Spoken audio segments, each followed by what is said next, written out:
ಬೇಡ ಅಂತ ಸಿಟ್ಟಾಗಿ ಹೇಳಿದ್ ನಾನು.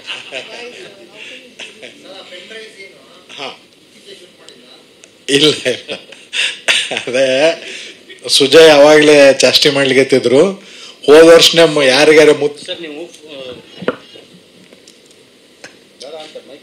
ಗೊತ್ತಾಯ್ತು ಅಲ್ಲ, ನೀವು ಸುಜಯ್ ಯಾವಾಗ್ಲೇ ಇದ್ ಮಾಡ್ತಿದ್ರು ಅಂದ್ಬಿಟ್ಟು ಫುಲ್ ಹೇಳ್ಬಿಡಿ ಸರ್. ಆಮೇಲೆ ಸುಜಯ್ ಯಾವಾಗ್ಲೇ ಪೆನ್ ಡ್ರೈವ್ ಇಟ್ಕೊಂಡು ಇದ್ ಮಾಡ್ತಿದ್ರು ಜನ ಬೇರೆ ಏನಾದ್ರು ತಿಳ್ಕೊಂಡು. ಇಲ್ಲ, ಪೆನ್ ಡ್ರೈವ್ ಬಗ್ಗೆ ಇದೆಲ್ಲ ನೀವು ಹೋದ ವರ್ಷ ಯಾರು ಅಜ್ಜಾರನ್ನ ಕೇಳಿ ಬರ್ದಿದ್ರೇನೋ ಅಂತ ಕೇಳಿದ್ರು. ಅದು ಆಗಿದೆ. ಬಹುಶಃ ರಾಜಕಾರಣ ಪುನರಾವರ್ತನೆ ಆಗ್ತಾನೆ ಇರುತ್ತೆ. ಅದೇ ಮುಖಗಳು, ಅದೇ ಘಟನೆಗಳು, ಅದೇ ಥರದ ತಪ್ಪುಗಳು, ಅದೇ ಥರದ ಬಿಹೇವಿಯರು, ಅದೇ ಥರದ ಜನರದ್ದು ರಿಯಾಕ್ಷನ್ಸು, ಅದು ಪುನರಾವರ್ತನೆ ಆಗ್ತಾನೆ ಇರುತ್ತೆ. ಹಾಗಾಗಿ ಹೋದ ವರ್ಷ ಅದಕ್ಕೂ ಹಿಂದಿನ ವರ್ಷ ಆಗಿದ್ದನ್ನು ನಾನು ನೆನೆಸ್ಕೊಂಡು ಕನ್ಸಿಡರ್ ಮಾಡಿ ಇದು ನಡೆದ ಘಟನೆಗಳನ್ನು ಆಧರಿಸಿದ ಕಾಲ್ಪನಿಕ ಚಿತ್ರ. ಹಾಗಾಗಿ ಆ ಕಥೆಯೊಳಗೆ ಅದನ್ನು ಬಳಸ್ಕೊಂಡಿದ್ದೀನಿ. ಅದು ಜನರಿಗೆ ಅದು ಈಗ ಅದು ಹಿಡ್ಕೊಂಡದು ಅಷ್ಟೇ. ಏನೂ ಇಲ್ಲ, ಖಾಲಿ ಪೆನ್ ಡ್ರೈವ್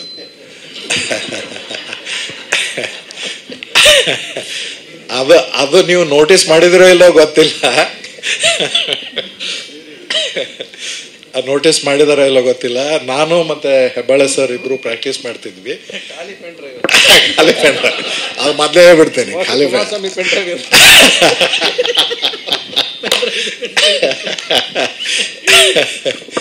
ಸೊ ಅದರಲ್ಲಿ ಏನಿಲ್ಲ. ಸರಿ, ಏನಿವೆ ಅದು ಪೆನ್ ಡ್ರೈವ್ ಕೊಟ್ಟಿದ್ದಲ್ಲ ಖಾಲಿ ನೀವು ನಿಮಗೆ ಖಾಲಿನೇ ಕೊಡ್ಬೇಕ. ಇಲ್ಲ, ಅದು ಅವರು ಹೇಳೋವಾಗ ಕೂಡ ಹೆಬ್ಬಾಳೆ ಸರ್ ಒಂದು ಸಣ್ಣದೊಂದು ಪ್ರಯೋಗ ಮಾಡಿದ್ರು. CD ತೋರಿಸ್ಬಿಟ್ಟು ಪೆನ್ ಡ್ರೈವ್ ಅಂತಾರೆ, ಪೆನ್ ಡ್ರೈವ್ ತೋರಿಸ್ಬಿಟ್ಟು CD ಅಂತಾರೆ. ಅಂದ್ರೆ ಅಷ್ಟು ಇಗ್ನೋರೆಂಟ್ ಒಬ್ಬ ಪಾಲಿಟಿಷಿಯನ್. ಎಷ್ಟು ಇಗ್ನೋರೆಂಟ್ ಇರ್ತಾರೆ ಅಂದ್ರೆ, ಏನೋ ನನ್ನ ಹತ್ರ ಅದ, ಬುಟ್ಟಿಯೊಳಗೆ ಹಾವದ, ಬಿಟ್ಟು ಬಿಡ್ತೀನಿ ಅನ್ಕೋತೆ ನಮ್ಮನ್ನ ಎಷ್ಟೋ ವರ್ಷಗಳಿಂದ ನಮ್ಮನ್ನ ಫೂಲ್ ಮಾಡ್ಕೋತೆ ಬಂದಾರ. ಆ ಥರದ್ದು ಒಂದಿಷ್ಟು ಹೇಳಿಸ್ಬೇಕಾಗಿತ್ತು. ಕೆಲವೊಂದು ಡೈಲಾಗ್ಸ್ಗಳು ನಾನು ರವಿ ಸರ್ ಬಾಯಿಂದನೇ ಹೇಳಿಸುವಂಥ ಒಂದು ಆಸೆ ಇಟ್ಕೊಂಡು ನಾನು ಬರೆದಿದ್ದೆ. ಅದನ್ನು ಅವ್ರು ಬಹಳ ಸಶಕ್ತವಾಗಿ ಮುಟ್ಟಿಸಿದ್ದಾರೆ ಆಡಿಯನ್ಸಿಗೂ ಕೂಡ. ಈ ಥರದ್ದು ಘಟನೆಗಳ ಬಗ್ಗೆ ಇದನ್ನು ಕೊಡ್ತಾರೆ. ನಿನ್ನೆ ಯಾವುದೋ ಒಬ್ಬರು ಸಾಮಾನ್ಯ ಮನುಷ್ಯ ಅವ್ರು ಹೇಳ್ತಾ ಇದ್ರು, ನಮ್ಮನ್ನ ರಾಜಕಾರಣಿಗಳು ಯಾವ ಥರ ಮಾಡ್ತಾರೆ ಅಂತ ಅನ್ನೋದನ್ನ ರವಿ ಸರ್ ತುಂಬ ಚೆನ್ನಾಗಿ ಹೇಳಿದ್ದಾರೆ ಆ ಸಿನಿಮಾದಲ್ಲಿ.